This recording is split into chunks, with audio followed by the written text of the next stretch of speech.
কি নাম তোমার? শ্রেয়া সাহা। কোথায় বাড়ি? কৃষ্ণনগর। সকলের জন্য একটি গান করো, একটু গান করো। বিধেছি বীণা গান শোনাবো তোমায়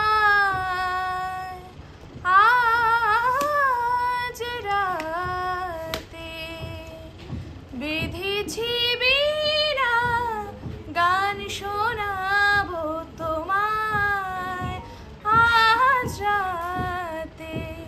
রাগিনী ধীরে ধীরে বাজিবে তানপুরাতে।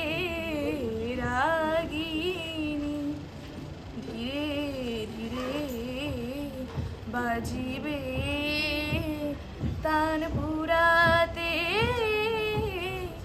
বেঁধেছি বীণা গান শোনাবো তোমায় আজ রাতে। অডিশন দিলে আজকে? হ্যাঁ। ভালো হয়েছে? হ্যাঁ হ্যাঁ।